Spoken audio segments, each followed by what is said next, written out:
早晨阿姜濤咧咪啱啱失足墮海嘅跟住俾人救翻上嚟啦。你見到好多人對佢冷熱嘲諷，其實呢件事咧係好小事，咁但係會刺激到好多啲底層人即係你哋對啲明星或者頂流去指指點點啦。你唔好話我講頂流係即係覺得誇張。香港我諗自從你個男歌手嘅話，陳奕迅之後都冇咩邊個可以擺得上台面，冇啊。其實幾乎就係得一個，得阿姜濤一個。佢仲要一個人為咗即係嗰啲公司啲安排，一個人扯住11個上台面嘅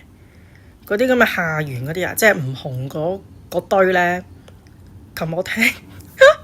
啲觀眾講身高170都冇，160幾踩住對真高鞋咁你見到其實阿姜濤其實由始至終咧，即係佢冠軍嚟㗎嘛。嗰陣時係個選秀節目，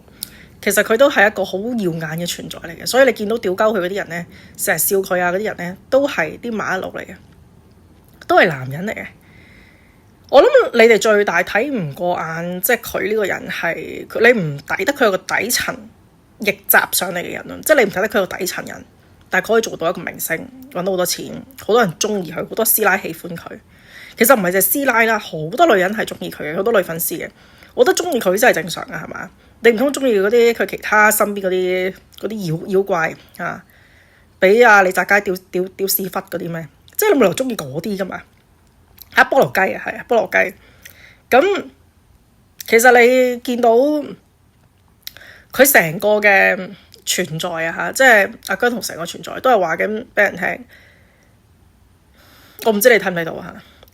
都話俾人聽佢一個幾有修為、幾有福報嘅人嚟㗎。我自己係咁睇。我由始至終覺得佢個樣嗰啲三庭五眼咧生好睇。你知唔知人點樣為啲生好睇？唔係你啲五官拆散，哎呀你有雙眼皮，你個鼻高或者你個嘴細，唔係咯，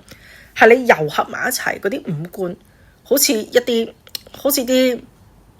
魔法珠咁啊！即係咚咚咚咚咚就會喺埋一齊就會發光，聚合埋一齊喺呢個五官度就係會靚嘅，望落去係移唔開你嘅雙眼。逢係個樣生得好嘅人咧，即係你今生你生出嚟個樣係靚好嘅，你個人一定心善嘅。我未見過個樣天然生得靚嘅人個樣係心地唔好嘅，唔會啊！你個樣其實就係你個福報嘅顯化嘅一個最大嗰個特徵。咁你跟有人踩佢，又話佢即係鬧，俾人救翻上嚟，唔係鬧翻上嚟，即係俾人救翻上嚟，又話佢樣衰餵肥點樣成？我諗冇人跌咗落去之後俾人鬧翻上嚟個樣係好睇嘅咁係咁影佢或者又話佢點樣，又話吸毒，又話佢點樣成，即係屈得就屈㗎啦。基本上你都係講嚟講去，如果姜濤係一個富二代出身，富二代入娛樂圈唔會咁樣受到咁多冷熱嘲諷嘅。我所以話咧，你見到人咧而家嘅心性越嚟越差嘅，同埋你見到就係人咧，我哋會對呢啲富二代嘅後代，我哋會好多尊重。哎呀，少爺真係好啦，少爺開心奴婢就開心啦。但係你見到一個底層人逆襲上嚟，例如姜濤以前佢做麥當勞嘅佢做麥當勞嗰時啲相俾人影過嗰啲整麵包、整漢堡包嗰啲都仲喺度嘅。咁幾年之後，你可以由一個包麵包嘅一個麥當勞員工變成一個可以做麥當勞代言人嘅人。我想問下有冇咧？呢個世界上面有冇人係做到咁嘅程度其實即係一個麥當勞員工變成麥當勞代言人，喺短短幾年間有冇過咧？我真係唔知我諗佢應該係第一個咁人哋唔係為咗麥當勞喺呢個商業嘅角度，佢唔係為咗成就呢件事而做呢件事啦。咁你真係對佢的而且確係紅佢嗰陣時有一個僆仔最後生嘅，佢嗰個咩全民造星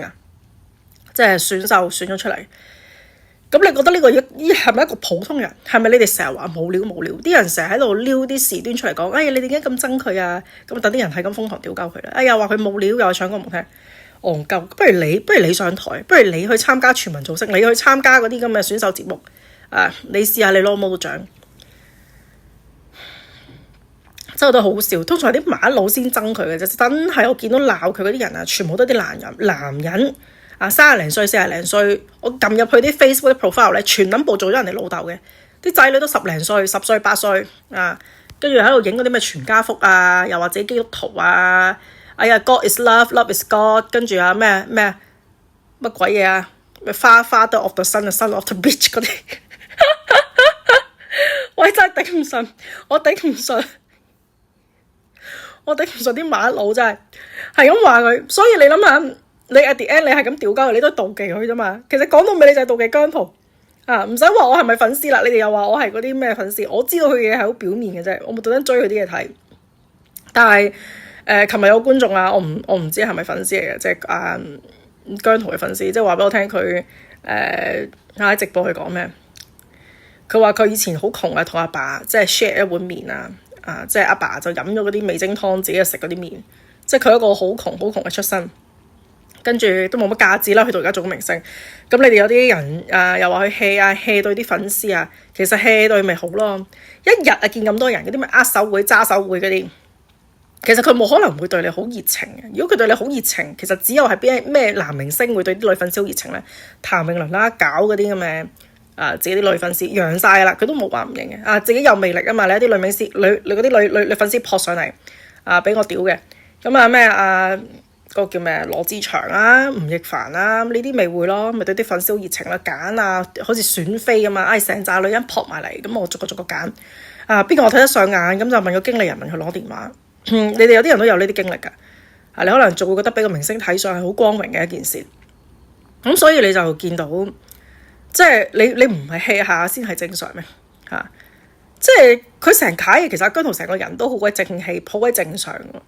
咁但係你見到佢越正常，個頻率越高甚至乎我真係喺我嘅角度睇啊，我覺得佢個人喺啲福報都幾大嘅人嚟嘅。喺佢樣，喺佢個成個過程，你諗下佢要帶起成十一件嗰啲咁嘅垃圾菠蘿雞，全部菠蘿雞嚟啊！嗰10件靠黐嘅啫，咁上到舞台，跟住仲要成日俾嗰啲咁嘅死人啲矮模咯，嗰啲 monkey 喺度笑佢啊，俾啲隊友笑佢啊，恰佢啊，佢最細個但係最紅啊嘛，咁佢一個又帶起晒成隊人啊嘛，係咪？你見到呢一卡嘢，有邊個心會過得去啊？咁但係你又見到佢冇乜所謂啊，所以我覺得呢一樣嘢就係已經好鬼死勁啊！即係冇人做到，我覺得佢個胸襟係佢唔係有意識之下去要令到自己有呢個胸襟或者唔在乎，係佢自己本身真係唔在乎。呢種人即係個福氣係好大，你放長線睇睇10零年啦，10零年，你會見到佢成隊人裏邊一定係過得最好嘅，無論係身體嘅健康狀況家庭如果佢之後會結婚生仔，即係你見到佢嘅狀態一定係最好其他嗰啲就唔知啦，我覺得其他嗰啲全部都好幽暗嘅。見到嗰啲樣、嗰啲眼神又妖魔鬼怪俾人吉屎忽嗰啲靠吉屎忽上位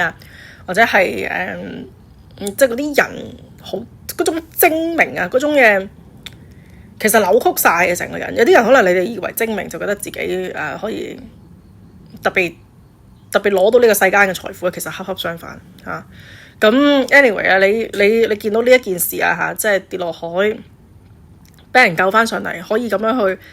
即係俾人咁屌鬧亦都代表佢有人氣啦。你哋都唔需要太過，我唔知你有冇粉絲睇緊呢條片即係你唔需要太過去覺得好慘或者點樣成。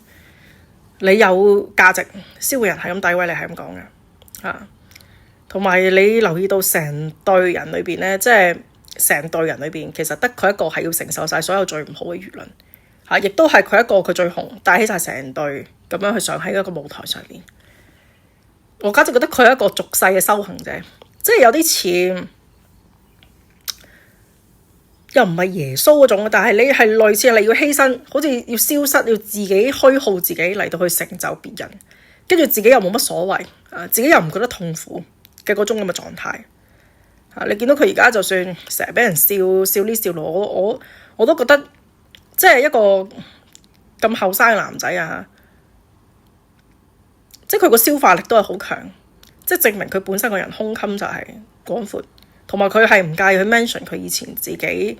嘅好多窮嘅時候嘅東西呢樣嘢都係代表你個人開闊個心我對於一啲已經名成利就嘅人嚟講，成日 mention 翻以前自己有幾窮打工阿爸阿媽嗰啲嘢係唔容易嘅，就係咁咯即係你哋我知你睇呢條片嘅人，好多人都聽唔順耳噶啦，聽呢條片你哋會覺得你肯定係佢粉絲啦，你乜師奶有咩中意佢嗰啲你淨係會用呢個 angle 嘅啫咁所以你對於一啲高頻啲嘅嘢，比較高級啲人類你會覺得感到排斥，就係因為你個人太低級